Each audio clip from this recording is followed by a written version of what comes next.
Salut les amis, salam alaikum, j'espère que vous allez bien, que vous êtes en forme et en bonne santé. Farah comme à tous, content de vous retrouver pour ce, j'ai plus compté, j'ai plus le chiffre, sixième ou septième chronique depuis le début de l'année avec bien sûr notre fidèle Jacob Cohen. Bonsoir, bonsoir à tous. Et bon, j'espère que le ramadan se passe bien. Voilà, pour tout le monde. Très bien, en tout cas, merci Monsieur Cohen encore une fois votre disponibilité et votre ponctualité. Les amis, on va développer un petit peu l'actualité ce soir et on va commencer avec le dernier sommet exceptionnel qui a eu lieu fin février, je crois, il y a quelques jours, de la Ligue arabe qui s'est tenue au Caire. Le 4 mars. Le 4 mars, pardon. Ouais, j'avais dit fin février, mais non, c'était plutôt la semaine dernière, effectivement. Oui, Monsieur Cohen. Qu'est-ce que vous pouvez nous dire sur ce sommet qui a réuni donc quasiment tous les chefs d'État? Alors, on a pu le noter que le président algérien n'a pas voulu s'y rendre. Voilà. Et au final, bon, bah, il y a eu un plan quand même qui a été signé. Bah, je vous laisse un petit peu développer là-dessus et on réagira à ce sujet. Alors, et d'abord, c'était un sommet d'urgence pour réagir de façon urgente à la menace de Trump de récupérer Gaza et de la vider de ses habitants. Or, c'est une urgence qui a pris presque un mois. C'est-à-dire c'était début février, et puis on avait annoncé le sommet pour le 27 février, qui s'est tenu finalement le 4 mars. Donc quasiment presque un mois d'attente. Je crois que les régimes arabes, j'aime bien parler, je préfère plutôt parler des régimes arabes, ont espéré tarder au maximum pour pouvoir laisser la pression retomber. Parce que s'ils s'étaient réunis dans l'urgence, c'est-à-dire dans les 48 heures, on aurait attendu qu'ils prennent des décisions quand même. Parce que, bon. Et donc, ils ont préféré attendre. Bon. Le dirigeant algérien n'est pas allé, a priori pour ne pas cautionner un sommet qui allait se réunir pour pas grand-chose, ce qui s'est révélé exact. Parce qu'en fait, bon, le sommet s'est réuni avec la grande pompe et tout, mais pour dire quoi?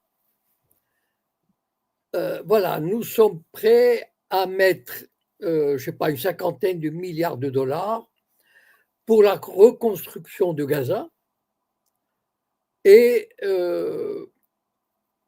pour que les habitants puissent rester. Bon. Alors, moi, j'ai posté un truc juste le lendemain, et j'avais dit que les pays arabes ou les régimes arabes oublient une chose, un détail. Voilà, un petit détail, c'est que la bande de Gaza, elle est contrôlée par un geôlier. Voilà. Le geôlier s'appelle Israël. Et c'est lui qui tient les clés de la bande de Gaza, de la prison qui s'appelle la bande de Gaza. Or, depuis une vingtaine d'années, enfin depuis toujours d'ailleurs, il a pris le contrôle, bien qu'il n'y était plus, enfin il ne l'occupait plus. Mais il en contrôlait toutes les issues, par terre, par mer, par air. Donc tout ce qui rentrait l'était sous sa seule autorité. Une seule fois, un pays musulman, la Turquie, en 2010, a tenté de forcer le blocus de Gaza. Je ne sais pas si vous vous souvenez, la Turquie a organisé une flottille dont le navire amiral s'appelait le Marmara, et ils ont foncé, enfin ils ont vogué vers la bande de Gaza. Et ben voilà, l'armée israélienne, pendant qu'ils étaient dans les eaux territoriales,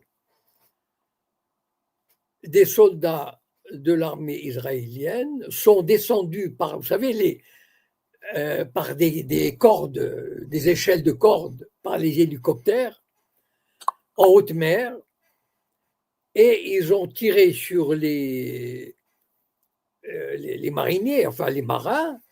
Ils en ont tué une dizaine, ils ont blessé une centaine, et voilà. Et donc les navires ont été obligés de rebrousser chemin. D'autres tentatives ont été organisées, mais aucune n'est allée aussi loin que la flottille turque. Et c'était le navire principal, s'appelait le navire Marmara. Voilà. Or, l'Égypte a une frontière avec Gaza, qui est une large d'une dizaine de kilomètres. Et voilà, malheureusement, le régime égyptien se soumet au diktat sioniste qui lui dit il n'est pas question de faire entrer quoi que ce soit sans mon autorisation. De quel droit? Ben, c'est la loi du plus fort. Voilà. Or, le sommet arabe s'est réuni. Alors, ils ont fait preuve soit d'hypocrisie, soit de naïveté, soit de... Vous savez, ils espéraient peut-être qu'on ne s'en rende pas compte. Enfin, quand ils disent nous sommes prêts à mettre 53 milliards de dollars pour la reconstruction de Gaza, ils n'ont pas mentionné qu'il était inadmissible, insupportable, illégal, illégitime, qu'Israël, qui n'a rien à faire à Gaza, va empêcher les pays arabes de faire entrer le matériel de construction pour relancer la construction. Pourquoi ils ne l'ont pas dit? En tout cas, moi, je ne l'ai pas lu dans le communiqué. Ça veut dire qu'ils ont fait l'impasse sur ce point essentiel pour ne pas montrer leur faiblesse et leur lâcheté. Parce que, au moins, ils auraient pu le dire, le clamer haut et fort, dire à la communauté internationale, à la face de la communauté internationale, nous sommes prêts à reconstruire Gaza, mais qu'on nous laisse rentrer dans ces terres arabes. D'autant plus, ce qui est terrible, je l'ai dit dans une interview à un média algérien, il y a 3-4 jours, le plus dramatique, c'est que le sommet de la Ligue arabe s'est réuni au moment, ils n'ont pas de chance, hein, les régimes arabes, malheureusement, hein, Israël leur a joué un sale tour. La Ligue arabe s'est réunie au moment où le régime sioniste a déclaré vouloir fermer toutes les issues de Gaza à l'entrée de toute aide alimentaire ou médicale. Est-ce que vous imaginez le cynisme, la cruauté d'une telle décision? Après 1 an et quelques de bombardements, des dizaines de milliers de morts, la destruction de 80% des locaux, etc., Israël a décidé de fermer, carrément de boucler, d'interdire toute entrée de matériel de nourriture ou de matériel médical. Bon, je crois que la Ligue arabe ne sait pas, peut-être qu'elle l'a dit dans un communiqué, hein, peut-être qu'elle a dit qu'elle était contre. Non, il manquerait plus qu'elle dise qu'elle soit pour. Mais malheureusement, la réalité est là. 22 pays arabes incapables de venir en aide à une population arabe, palestinienne, qui crèvent de faim et qui manquent de soins. Voilà. Alors qu'ils ont une frontière par où ils pourraient faire passer des milliers de camions qui n'attendent que le signal pour passer. Voilà où en est le monde arabe aujourd'hui. C'est triste, c'est terriblement triste. Ça déchire le cœur, mais malheureusement, c'est la réalité. Le monde arabe, globalement, il est soumis. Il a peur d'Israël, il a peur de l'Amérique, ou je ne sais pas. En tout cas, ils n'ont pas osé franchir ce pas symbolique qui aurait pu leur en vouloir. Voilà. Moi, j'imagine, s'ils avaient un peu de dignité et de courage, ils auraient mis 10 000 camions, ils auraient rassemblé 10 000 camions en Égypte et ils auraient dit rentrez à Gaza et on va voir ce qui va se passer. Est-ce que les Israéliens vont bombarder des camions transportant du matériel médical? Et là, devant le monde entier, on aurait vu l'aviation israélienne bombarder des milliers de camions. Voilà. Et voilà la réalité. Malheureusement, les régimes arabes sont tellement craintifs, sont tellement soumis à la puissance américaine, à la puissance saoudienne. Ils se méfient les uns des autres. Et donc, ils laissent la population de Gaza. Vous savez, vous vous souvenez que moi, j'ai parié, je le redis, hein, c'est pas. Moi, j'ai parié que la bande de Gaza sera nettoyée ethniquement. Ça peut prendre 5 ans, ça peut prendre 10 ans. Mais à mon avis, d'ailleurs, les Israéliens ont établi cette semaine un plan pour permettre, entre guillemets, hein, pour faciliter le départ des Palestiniens, des Gazaouis qui voudraient partir à l'étranger et qui auraient un pays d'accueil. Voilà. Alors, il y a par la voie maritime, par le port d'Ashdod, c'est-à-dire c'est un port israélien. Les Gazaouis seront acheminés par car, par autobus, j'imagine, jusqu'au port d'Ashdod. Et de là, ils iraient je ne sais pas où, par voie aérienne ou par voie terrestre. Mais, à mon avis, ça se fera au compte-gouttes, peut-être, certainement, mais malheureusement, je ne vois pas qui pourrait venir en aide à ces malheureux Gazaouis. Voilà, franchement, je ne vois pas. C'est un constat terrible, c'est dramatique. C'est même pas, vous savez, en plein Ramadan, je sais pas quoi dire. Vraiment, les mots me manquent. Je sais pas, il y a 300 millions d'Arabes. Ils ont des dizaines, des centaines de milliards. Et ils laissent en plein Ramadan une population dans l'état où elle est, sans nourriture et sans soins médicaux, alors qu'ils ont une frontière commune par où ils pourraient forcer le passage. Je ne sais pas, c'est une page triste et sombre de la nation arabe.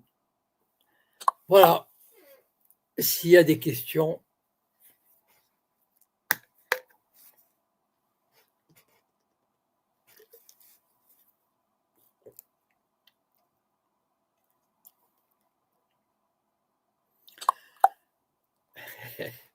Je ne sais pas, j'ai l'impression qu'il y a quelque chose qui cloche. Non. Ah, voilà, voilà. Voilà. Excusez-moi, M. Cohen, je vous avais perdu. Du coup, vous avez fini votre analyse concernant la Ligue arabe Oui. et ce sommet donc, qui n'a pas servi à grand-chose finalement, qui ne servira pas à grand-chose. Non seulement il n'a pas servi à grand-chose, pour moi, il n'aurait pas dû se réunir. Parce que se réunir pour dire des choses, enfin, pour ne pas d'abord s'attaquer au vrai problème de Gaza aujourd'hui, qui est la faim et l'absence de soins médicaux en plein mois de Ramadan. Voilà. Donc, se réunir et ne pas affronter ce problème, et parler de reconstruction alors que les clés de la prison n'est pas entre leurs mains,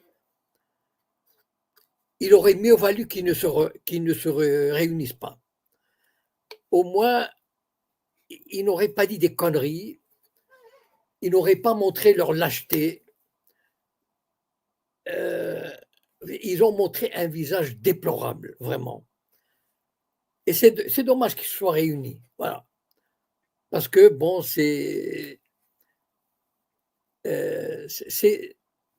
voilà, bon, voilà, j'arrête là. Ouais. J'ai du Alors, mal à en parler, tellement tellement je trouve ça atroce comme situation. Voilà. ok, alors j'informe un petit peu ceux qui nous écoutent, là, qui découvrent peut-être le live au passage. Donc, c'est l'entretien chronique hebdomadaire avec Jacob Cohen. Pour celles et ceux qui veulent intervenir, poser une question à M. Cohen, vous êtes les bienvenus. Et si vous voulez prendre la parole, n'hésitez pas à le faire, que ce soit sur Twitter ou sur les autres plateformes. Il y avait une première question, M. Cohen, et après, s'il y Oui. a Satil ou HB là, qui sont montés, si vous avez envie d'intervenir, n'hésitez pas, vous me dites. Donc, il y avait une première question concernant donc, la Ligue arabe. Si les pays arabes entraient en confrontation directe avec Israël et les pays occidentaux, que pensez-vous qu'il se passera?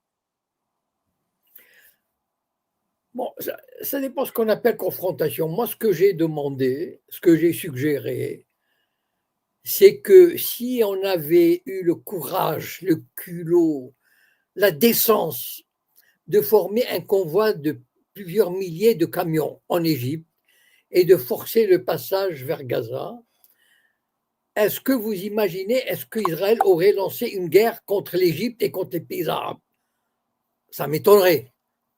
Voilà, il y a quand même des limites.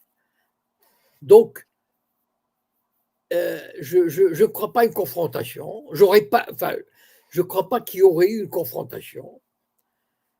Et je ne crois pas que les pays arabes chercheraient la solution. Vous savez, ce n'est pas une confrontation militaire ou rien. Non, il y a une action comme ça devant le monde entier. Voilà, devant les caméras du monde entier, devant l'ONU, devant l'Occident, devant l'Union européenne, devant l'Amérique. Nous envoyons des milliers de camions non armés, uniquement avec de la nourriture et du matériel médical. Voilà. Est-ce que le régime sioniste aurait détruit 10 000 camions devant le monde entier? C'est ça le défi. Vous savez, des fois, on dit, ah oui, les Arabes, est-ce qu'ils vont une confrontation avec Israël? Mais on ne leur demande pas une confrontation armée. Ça, c'est une confrontation sans armes, faire entrer des milliers de camions non armés. Voilà. Et montrer au monde entier, voilà où on en est. Voilà.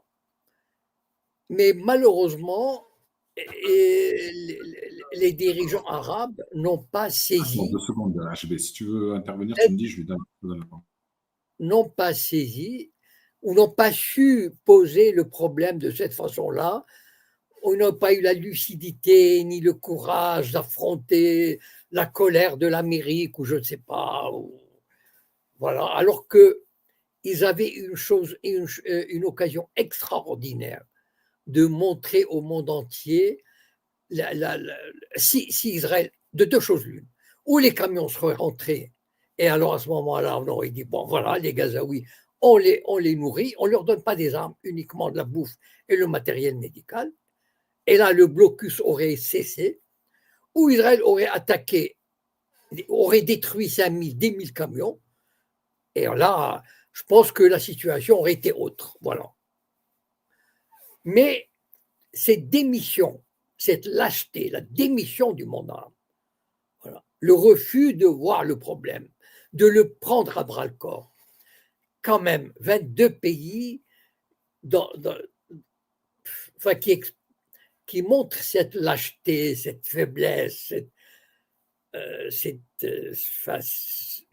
cette démission, cette soumission, c'est tout simplement écœurant. Voilà. Quand on voit ces chefs d'État bien nourris, avec leurs habits, leur décorum, enfin, c'est atroce. Ils donnent une image. Enfin, bon. Enfin, j'arrête là parce que je risque de dire des choses qui.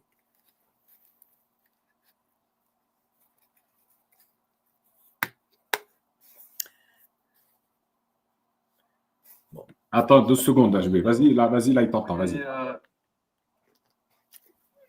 Comme c'est le Cohen. J'espère que vous allez bien. Oui, merci. Non, mais moi, donc ce que je comprends, c'est que vous proposez une solution façon Hassan II et la marche verte dans les territoires du Sud. Donc, ce serait une sorte de marche pacifique, ce ne serait pas une marche humaine, ce serait une marche humanitaire. Donc, avec des camions chargés des convois humanitaires qui rentrent. Donc, ça, je trouve ça, bon, c'est une belle idée en soi, un peu idyllique, mais qui se heurte à énormément de complications et de contraintes sur un terrain sud-coréen. Lesquels? C'est-à-dire, dans un premier temps, il faut voir quels sont les points qui permettent d'acheminer les aides. Aujourd'hui, les aides israéliennes, elles se heurtent à beaucoup de complications et beaucoup de menaces de bombardement israéliens, notamment dans le passage d'Al-Fah, où tu as des Israéliens qui disent aux Égyptiens, si vous forcez le passage, on va tout détruire. Donc, qu'on soit qu'il y ait 20 000 camions ou pas, le fait qu'ils brandissent cette menace, elle suffit en soi à un peu calmer tout le monde. Donc, moi, je veux bien, c'est une belle idée, mais c'est impossible sur le terrain. Moi, je crois que ce n'est pas facile pour les Israéliens. Ce n'est pas aussi facile. Est-ce que vous imaginez, vous savez, les Israéliens, ils ne sont pas non plus, ils ne sont pas cons, ils ne sont pas bêtes. Ils savent que le monde entier a les yeux braqués sur Gaza, avec les caméras, etc. Est-ce que les Israéliens prendraient le risque médiatique? C'est pas le risque bien sûr, il y a des camions désarmés, mais est-ce que vous imaginez devant le monde entier, d'accord, les Israéliens bombarder 10 000 camions, détruire 10 000 camions qui transportant de la nourriture pacifiquement, non armés? Moi, je ne crois pas. Moi, je pense que les Israéliens ne le feraient pas. Parce que ça serait un acte d'une violence inouïe vis-à-vis du monde, un défi au monde entier. Et donc, vous savez, les Israéliens ne sont pas non plus. Bien sûr, ce qu'il a fait à Gaza, etc. Mais il y avait toujours l'excuse de combattre le Hamas le 7 octobre, etc., etc. Mais là, les camions avec un drapeau blanc ou une croix rouge transportant de la nourriture, avec peut-être des observateurs de l'ONU, etc., et allant vers Gaza, peut-être les premiers camions seraient détruits, et on continue, et on lance, et on lance, et on lance, et ça durera des jours et des jours. Seulement, il faut avoir les guts, les couilles de le faire. Voilà, c'est-à-dire, est-ce que les pays arabes seraient prêts à mettre, ok, on met les moyens pour ça, sans intervention militaire, voilà, aucune. Même si on est attaqué, on lance les camions les uns après les autres et ça durera des jours et des jours. Moi, je pense que pour Israël, ça serait, même l'Occident, ça deviendra quelque chose d'insupportable. Voilà. Donc, ce qui s'est passé à Gaza, il y avait quand même, comment dire, il y avait d'abord le Hamas qui était là. Donc, il y avait des combats, etc. Donc, il y avait, alors que là, on parle de camions civils, voilà, et qui transportent de la nourriture. Mais seulement, il faut voir, dans la vie d'une personne ou de la vie d'un pays, il y a des moments importants où il faut se dire, voilà, j'y vais, tant pis, j'ai une bonne cause, je la défends jusqu'à la mort.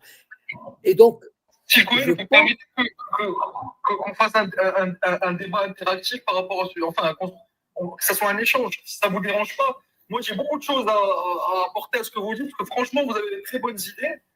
Mais moi, j'arrive pas aujourd'hui à imaginer qu'un camionneur musulman puisse prendre un risque. En fait, ce serait comme un suicide. De lui demander d'aller faire le suicide, d'aller faire le kamikaze ou de se suicider pour la Palestine. Pourquoi les Palestiniens eux-mêmes, hein, ceux qui vivent en Jordanie, ceux qui vivent dans les territoires occupés, pourquoi eux, ils ne le font pas et on demande aux autres pays arabes de le faire pour eux? alors, il y a un problème de logistique. Pour entrer à Gaza, soit on passe par les checkpoints israéliens, donc ceux qui viennent de Cisjordanie ne peuvent pas le faire. Il faut qu'ils traversent une partie du territoire israélien. Voilà.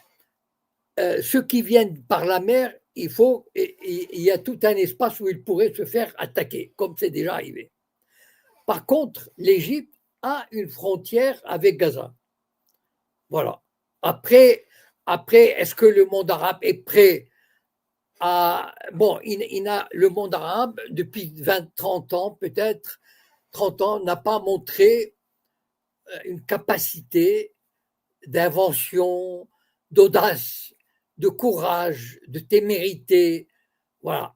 Ce sont des régimes, comme je l'ai dit la dernière fois, ce sont des régimes bien établis, qui ont peur qui tiennent à leurs privilèges, à leur pouvoir, qui ont des relations excellentes avec l'Amérique, avec les grandes puissances. Ils ont des capitaux là-bas, etc. Et donc, on voit mal ces régimes-là se lancer dans une aventure pareille. Voilà. Ça, c'était juste, comment dire, c'était un rêve. Ce que j'ai dit, c'était pas dans l'état actuel des choses du monde arabe, c'était une illusion. Voilà. Je rêvais à haute voix. C'est-à-dire, je ne crois pas. Le monde arabe est dans un tel état qu'il n'aurait jamais osé faire une chose pareille. Okay. D'ailleurs, le monde arabe est plutôt dans la tendance inverse, c'est-à-dire normaliser les relations avec Israël en oubliant les territoires occupés, l'État de Palestine, etc., plutôt que le contraire. Donc, ce que j'ai dit, c'était juste, comment dire, c'est pas réalisable. Moi, personnellement, j'y ai jamais, je n'y croirai jamais. Voilà. Et donc, c'était juste une idée comme ça. Vous savez, des fois, moi, j'ai connu déjà dans les années 50, j'ai des souvenirs des années 50 et 60 où il y avait des rêves d'une nation arabe unie, indépendante des grandes puissances, menant des combats pour la liberté, l'indépendance, l'autonomie, le développement. Mais voilà, ça c'était le passé. Aujourd'hui, c'est ce que je dis, ça montre, ce sommet, c'est une espèce de normalisation, voilà, c'est-à-dire de soumission. Voilà, on accepte. Bon, Israël est trop fort, on peut pas en venir à bout. On va se soumettre et on va éliminer le Hamas. On va normaliser les relations avec lui. Bon, en faisant semblant de prendre quelque chose pour la Palestine, etc. Ce que je dis, c'est vraiment sur l'espèce de caravane, etc. C'était c'était une espèce de rêve. Vous savez, comme Martin Luther King qui avait dit I have a dream. Ça veut dire j'ai fait un rêve. Voilà. Moi, j'ai fait un rêve à haute voix, mais à aucun moment je ne croyais pas que cela pouvait se réaliser, se faire. Voilà.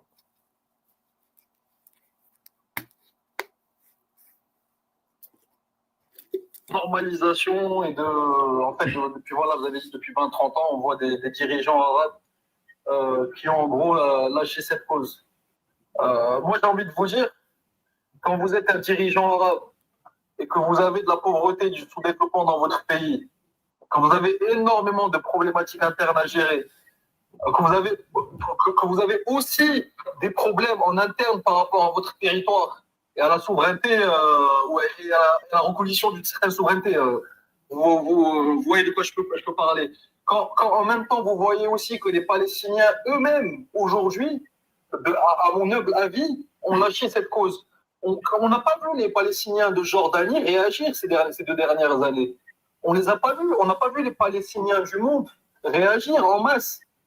Donc pourquoi ce serait à des peuples qui sont à 4000, 5000 kilomètres de réagir à la place des Palestiniens qui, pour moi, ont trahi leur pays.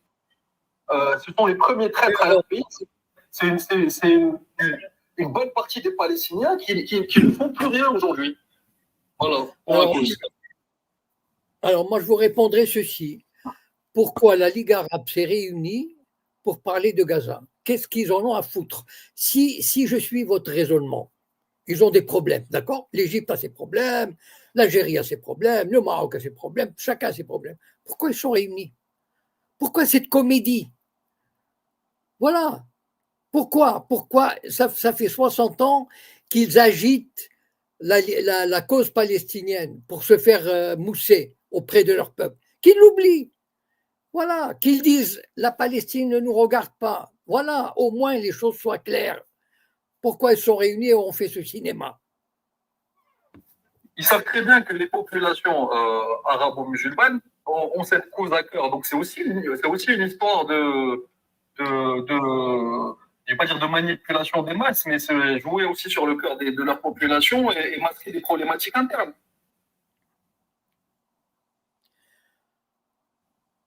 Monsieur Cohen, vous voulez plus réagir? On va peut-être passer la parole à quelqu'un d'autre. Oui, je n'ai pas envie de continuer là. Voilà. D'accord. Alors, moi, je voudrais vous quand même poser une question par rapport à cette réunion de la Ligue arabe et donc ce qu'elle a donné finalement. Qu'est-ce qu'il en est par rapport à la proposition de Trump? Parce qu'effectivement, la Ligue arabe s'est réunie, soi-disant, en sommet d'urgence, hein, plus d'un mois après la proposition de Trump. Mais qu'est-ce qu'il en est aujourd'hui, clairement? Alors, comme je l'ai dit tout à l'heure, il n'y aura pas. Trump a repris l'idée de nettoyer Gaza de ses habitants et d'en faire un Dubaï ou je ne sais pas quoi, ou un Singapour, si vous voulez. Mais a priori, ça ne va pas se passer comme ça. Et parce que, l'Égypte, malgré tout, ne permettra pas à 2 millions de passer la frontière. Et pour des raisons idéologiques ou humanitaires, soi-disant, entre guillemets, etc. Mais à mon avis, ça va, comme je l'ai dit tout à l'heure, ça va se faire de manière, pas trop visible. Voilà. C'est-à-dire, on va commencer à faire partir 1000, 2000, 2000, 5000, 10 000, etc. Voilà. Et ça, moi, je parierai là-dessus.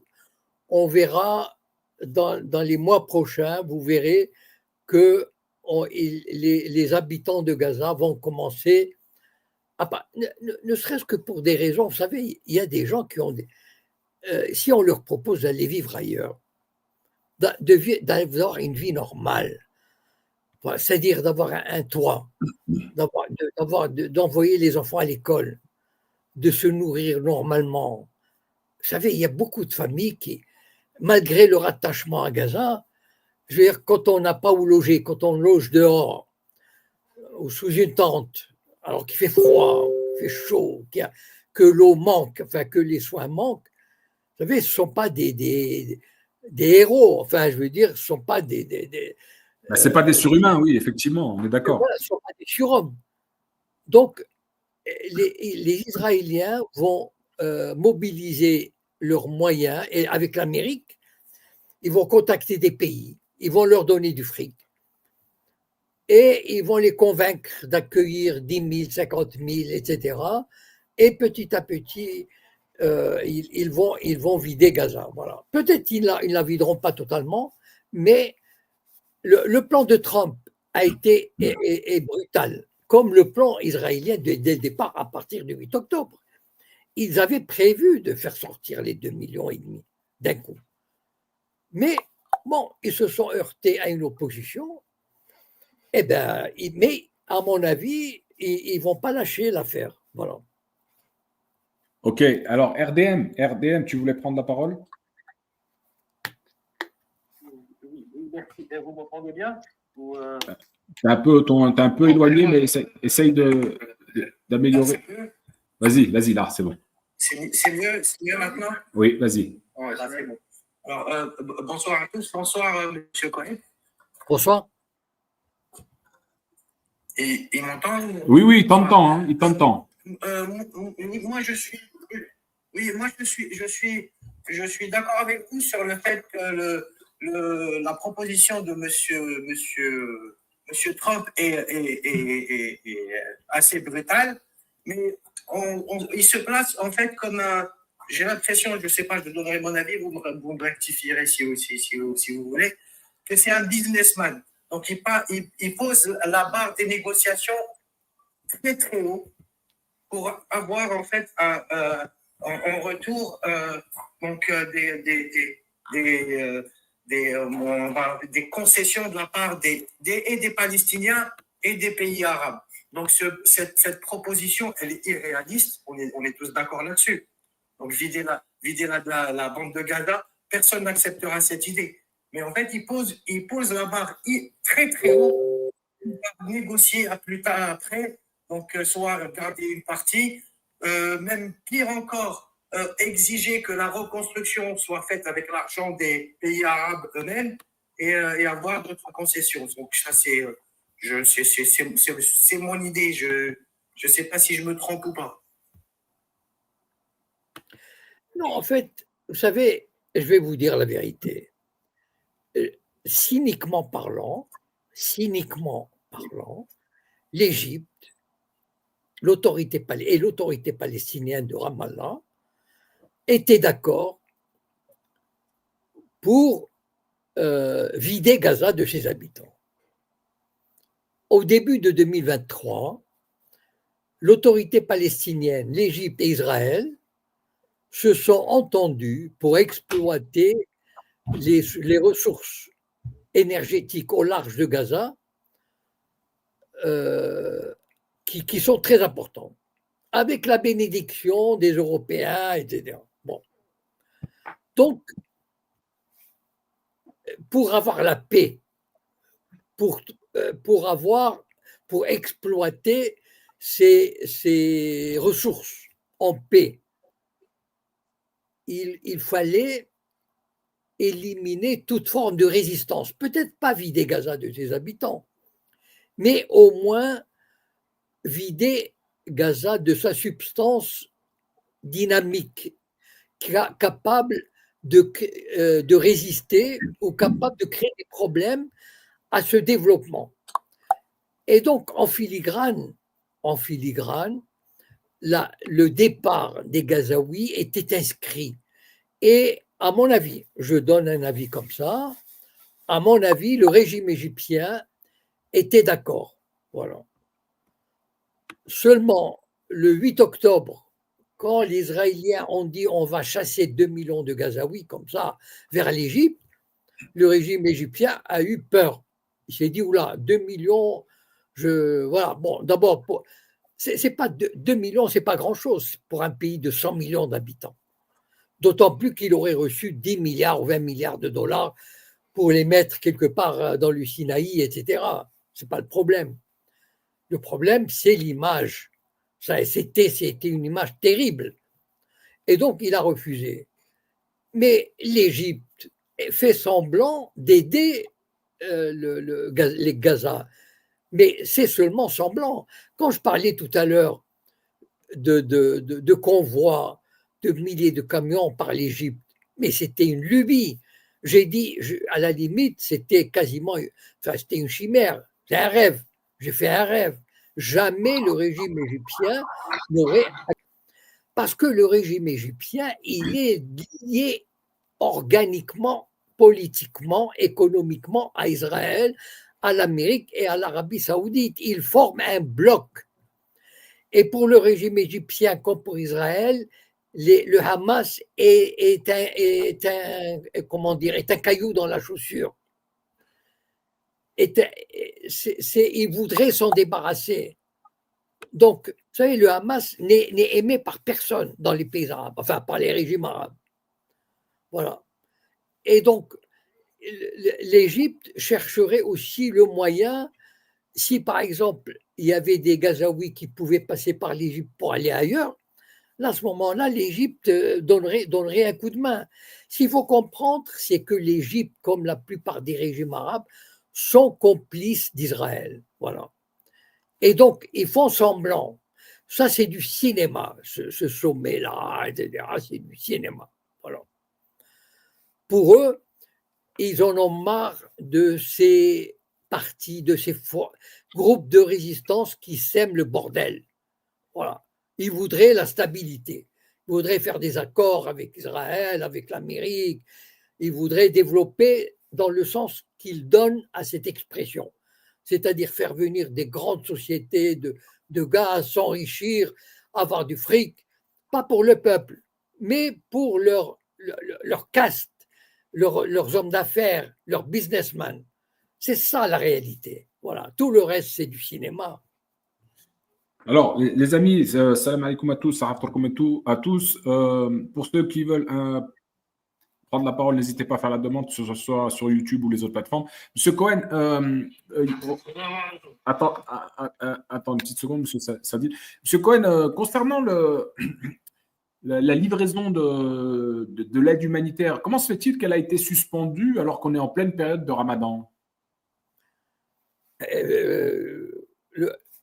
Israël a posé une condition Hamas.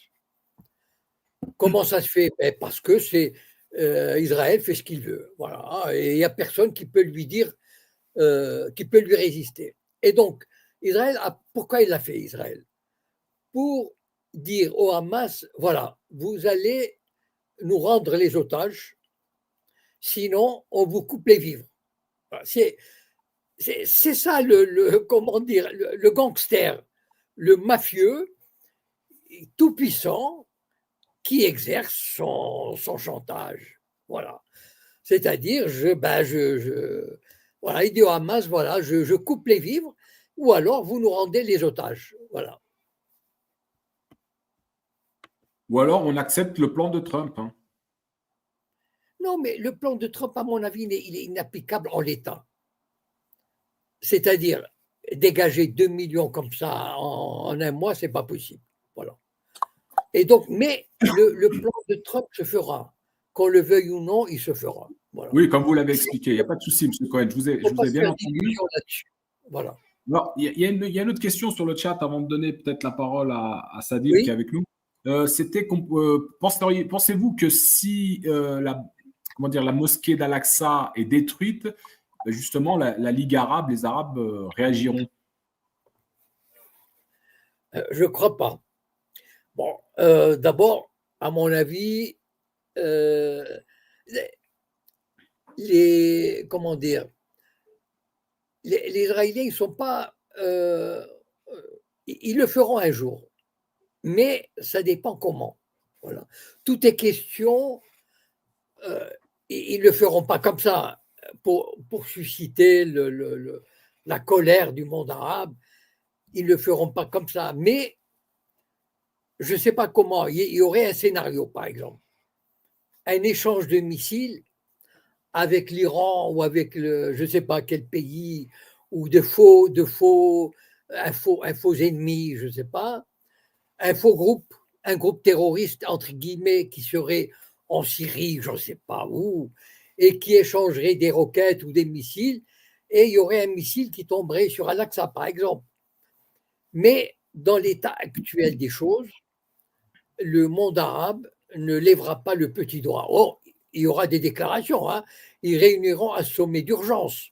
Ça, je peux vous garantir qu'il y aura un sommet de la Ligue arabe en urgence. Bon, mais sauf que moi, je ne crois pas que les Israéliens le feront un jour ou l'autre, ça c'est sûr. Mais quand je ne sais pas.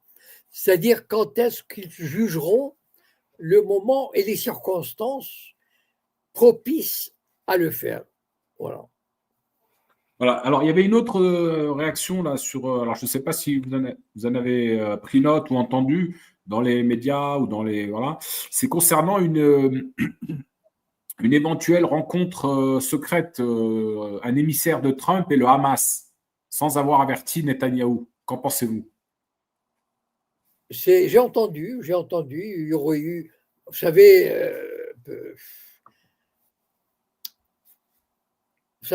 moi là où je suis pas, il y a pu y avoir, mais il y a certains qui disent sur le dos des Israéliens.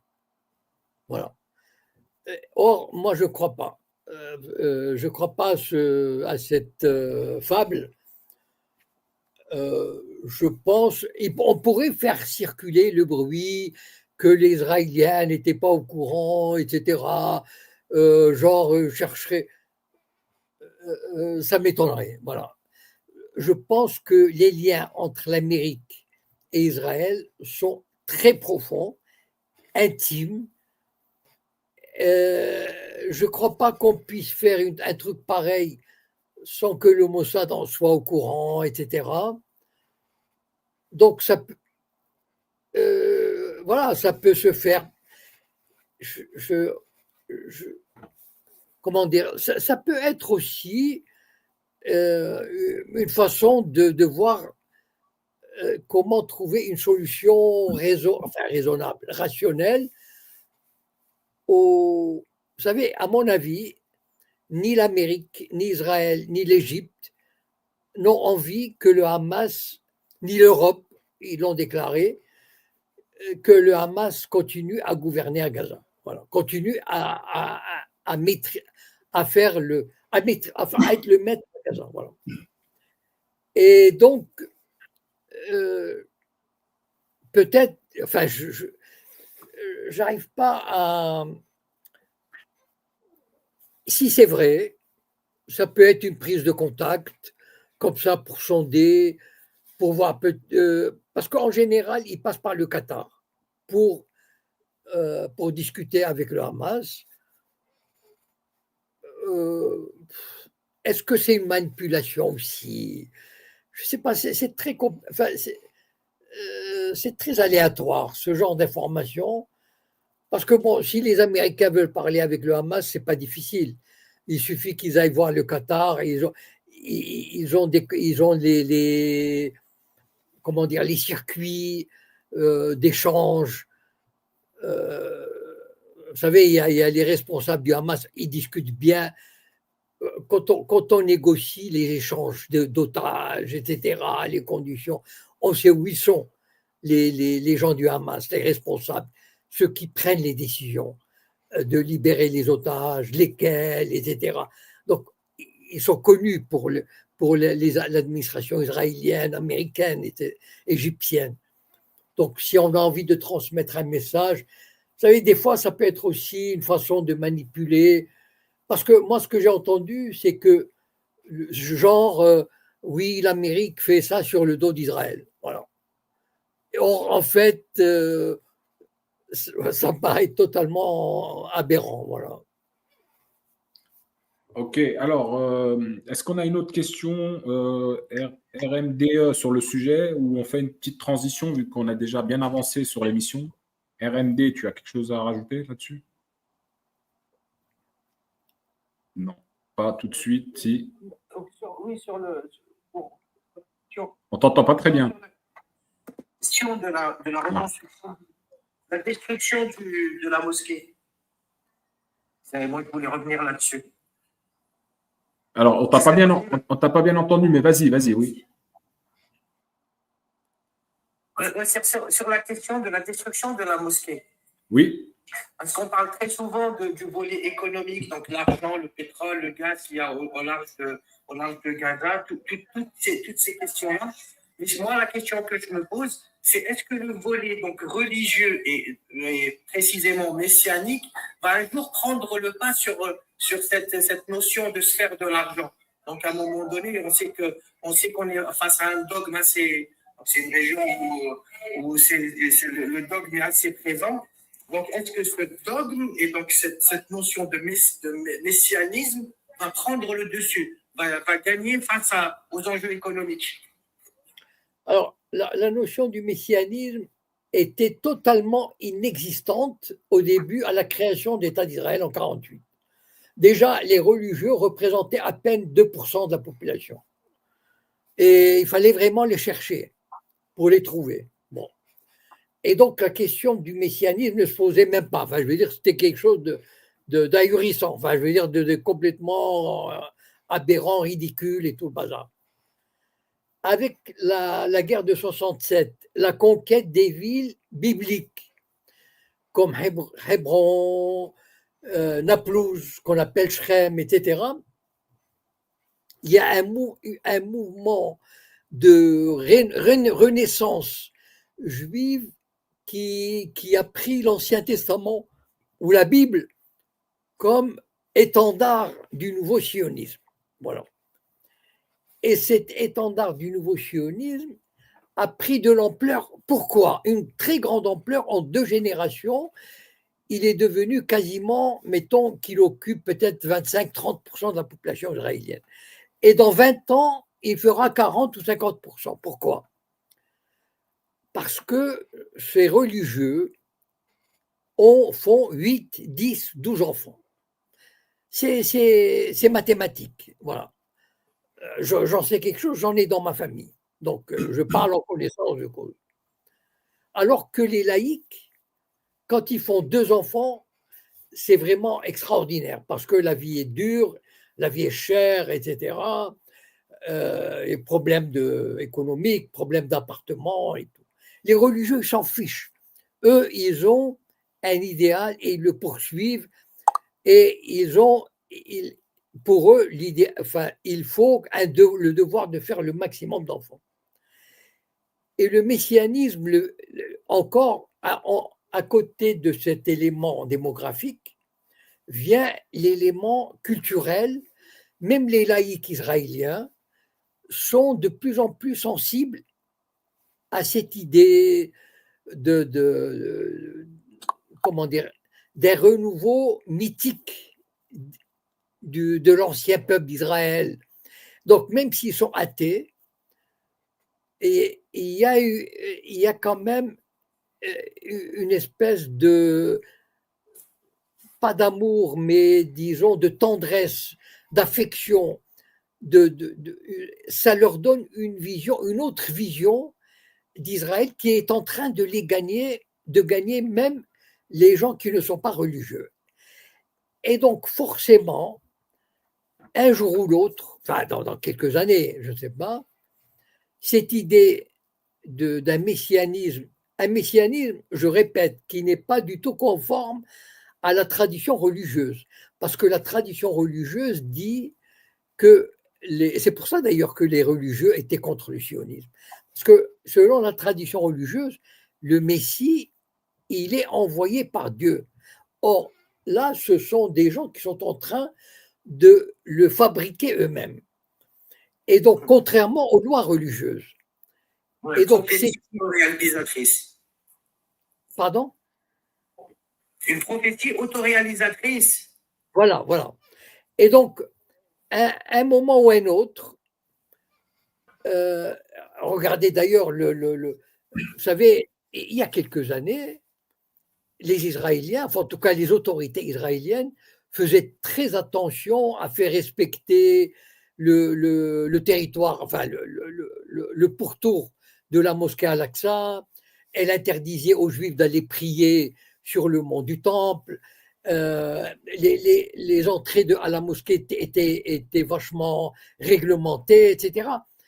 Alors qu'aujourd'hui, c'est vraiment, on lâche les hordes de religieux sur la mosquée Al-Aqsa, et même la Jordanie, qui est la gardienne des lieux, proteste de moins en moins. Et donc, il arrivera un moment où les Israéliens se sentiront tellement forts qu'ils sauteront le pas. Voilà. Mais à mon avis, un jour ou l'autre, ils sauteront le pas. Mais évidemment, je suis incapable de dire à quel moment, etc. Mais de la façon dont évolue la société israélienne, il est incontestable qu'ils finiront dans cet extrémisme messianique. C'est impossible qu'ils fassent autrement. Très bien, merci M. Cohen. On va faire une petite transition pour, vu qu'on arrive bientôt à la fin de l'émission. Monsieur Cohen, c'était concernant les derniers événements entre l'Algérie, la France et on inclurait même le Maroc aujourd'hui, vu qu'il y a cette fameuse manœuvre militaire qui est prévue en frontière algéro-marocaine.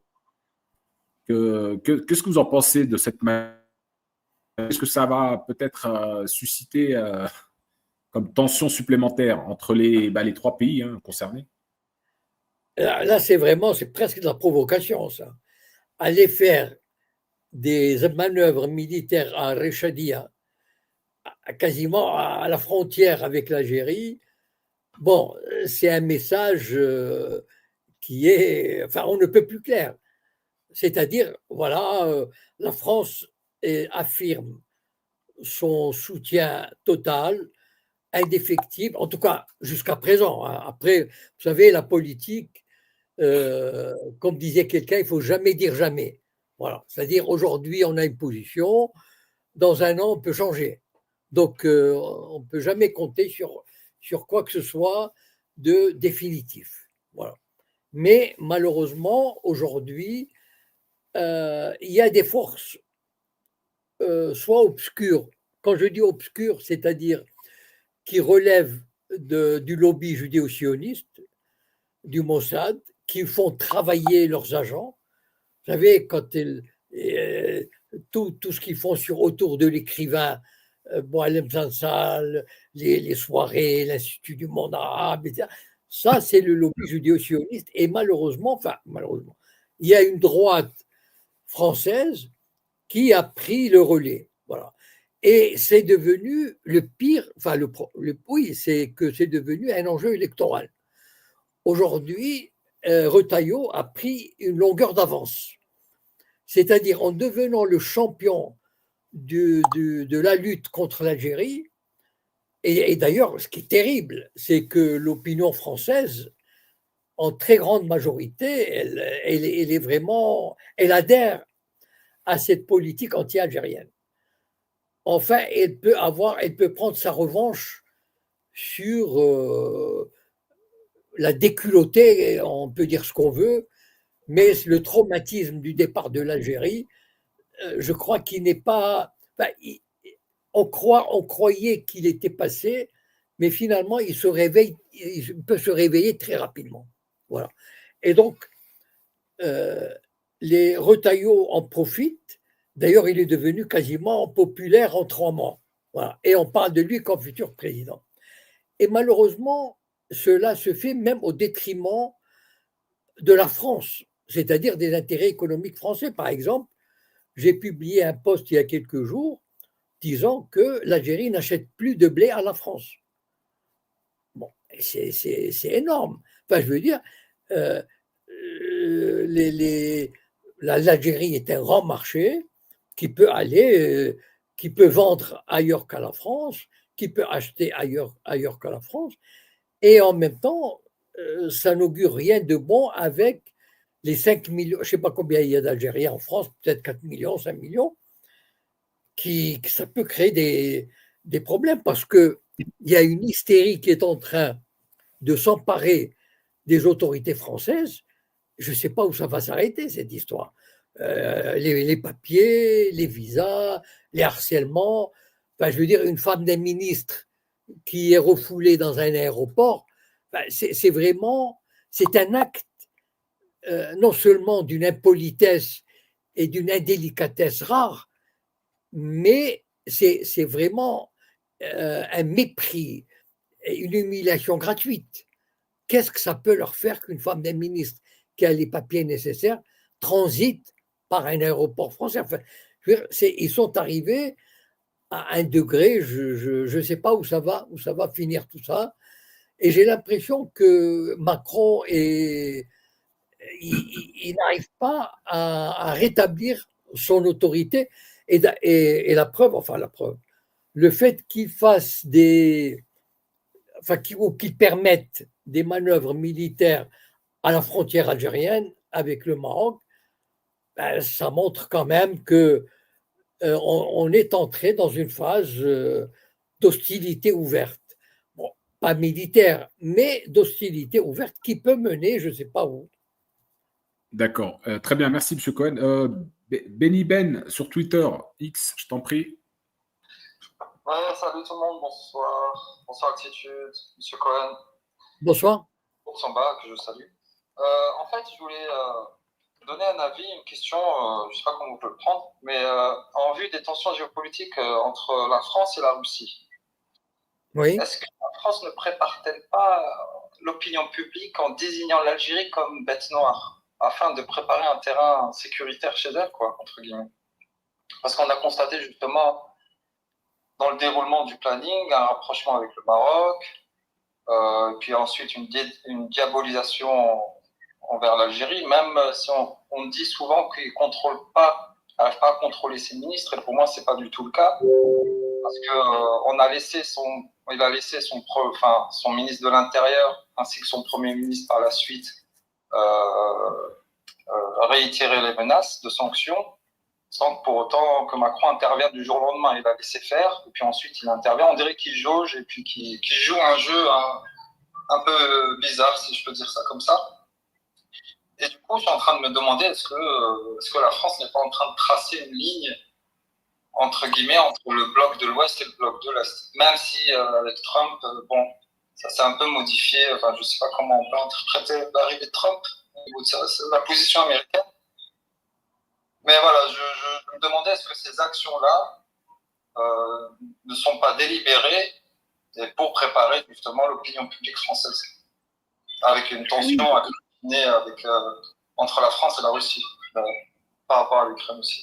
Je ne sais pas si j'ai été compréhensible, mais...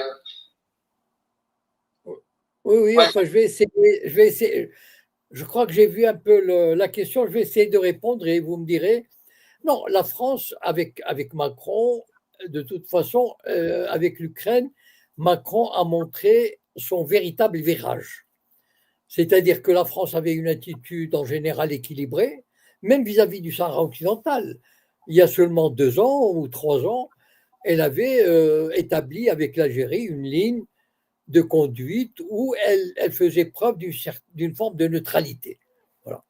Et même au début de la guerre en Ukraine, Macron a tenté de jouer cette carte de neutralité. Et puis très vite, il a changé et puis il a adopté une position hostile à la Russie et il s'est mis totalement du côté de l'OTAN, de l'Amérique. Et concernant le Maroc et le Sahara occidental, il a fait exactement aussi la même chose. Et je pense que la normalisation entre le Maroc et Israël, c'est aussi une façon pour la France de donner sa bénédiction ou de justifier aussi son rapprochement avec le Maroc. Donc tout ça, c'est vrai, fait partie d'un réalignement de Macron qui est plus royaliste que le roi, si on peut dire, si on peut utiliser cette expression, c'est-à-dire qu'il a abandonné toute forme d'équilibre et de neutralité pour être quasiment à la tête de la croisade. Et carrément, enfin, à la limite, je veux dire, c'est même suicidaire ce qu'il fait. C'est-à-dire que un État, vous savez, quand on a, enfin, un État, on ne peut pas négliger ses intérêts fondamentaux, c'est-à-dire les intérêts de la France en tant qu'État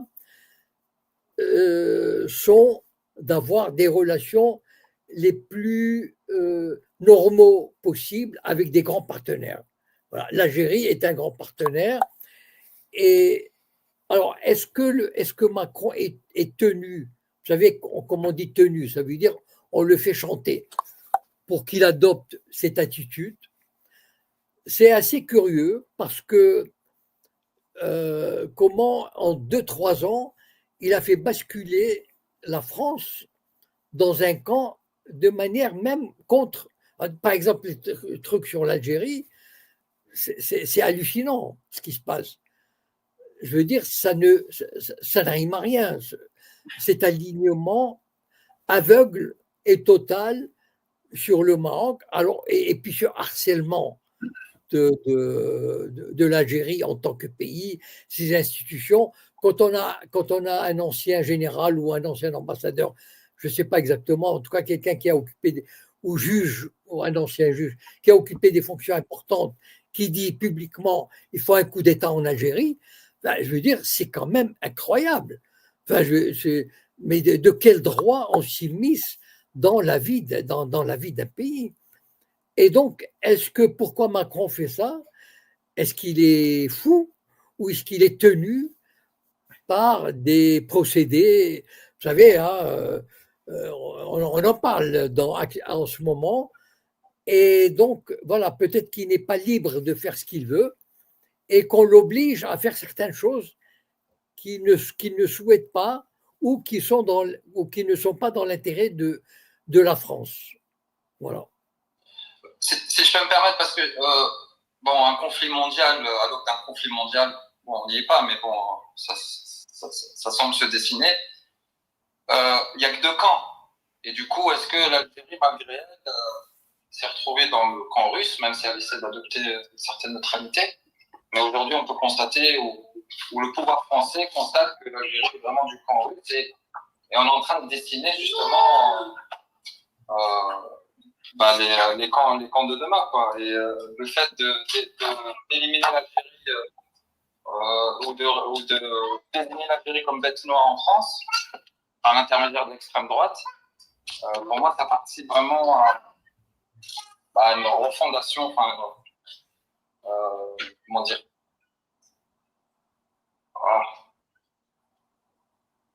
bon, voilà, quoi. Excusez-moi, les enfants ils m'ont perturbé un peu. Mais voilà, pour moi, ces actions-là sont plus par rapport à ces conflits qui se préparent qu'autre chose, quoi. Enfin, la raison principale. Non, je ne sais pas si vous pensiez à l'Algérie, mais même si l'Algérie est dans le camp, mettons globalement comme ça des BRICS, il n'y a aucune raison qu'elle se mêle à une guerre qui adviendrait en Europe. Enfin, je veux dire, ça n'a rien à voir. Mais je voudrais juste finir par cette remarque que les autorités françaises jouent avec le feu. Parce que vous savez, en 2005, il y a eu des émeutes. Et en 2-3 semaines, la France était à feu et à sang. Et ce n'était pas grand-chose. Hein.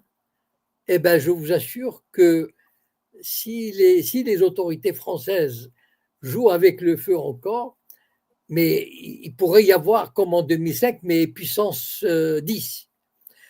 Et donc, je crois que l'État français, la France en tant qu'État, en tant que pays, institution, paierait un prix très élevé, vraiment, des événements qui pourraient survenir. Il faudrait qu'ils fassent vraiment attention. C'est incroyable, parfois la classe politique française, elle est d'abord, elle n'a pas de mémoire, et puis elle joue avec une inconscience incroyable sur des choses qu'elle ne contrôle pas et qui pourraient lui sauter à la figure. Voilà. C'est tout ce que je peux dire pour le moment. Voilà. Alors, moi, avant de vous quitter, M. Cohen, une petite dernière réflexion. C'est concernant effectivement les déclarations hostiles à l'Algérie. Et la dernière en date que j'ai pu entendre vient de Jojo Bardella, qui donc, selon lui, la France aurait donné l'indépendance à l'Algérie. Qu'est-ce que vous en pensez? Non, les Algériens l'ont arraché l'indépendance. Que ça veut dire donner, comme si la France.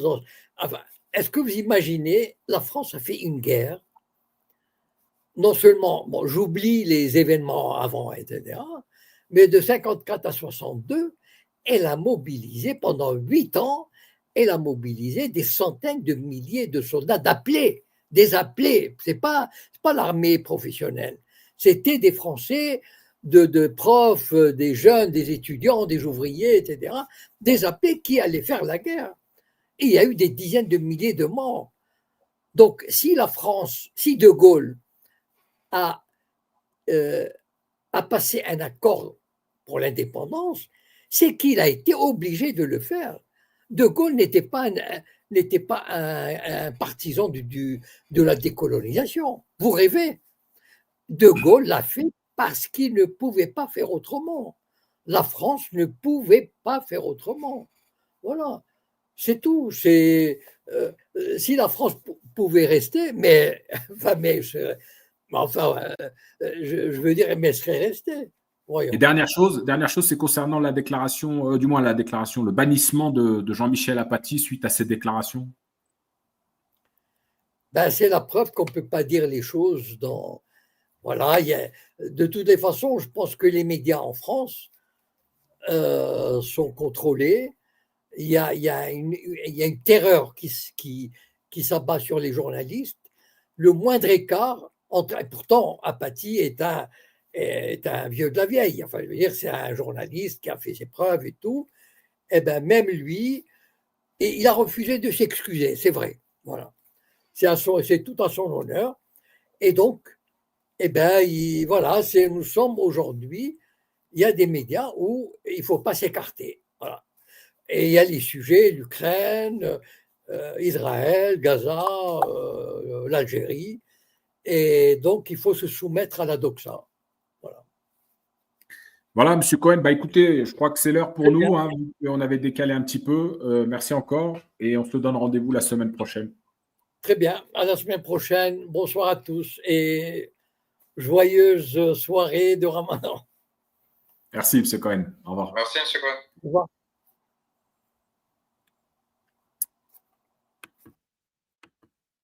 Voilà les amis, donc on va clôturer ce live cette chronique hebdomadaire sur l'actualité, bien sûr, traitée avec M. Cohen. On se donne rendez-vous comme d'habitude vendredi prochain, suivant l'horaire du store, on verra, ce sera 20h, 20h30, voilà. Excellente soirée à vous, un bon week-end. Salam alaikum. Merci. Salam alaikum. Merci Altitude pour cette occasion.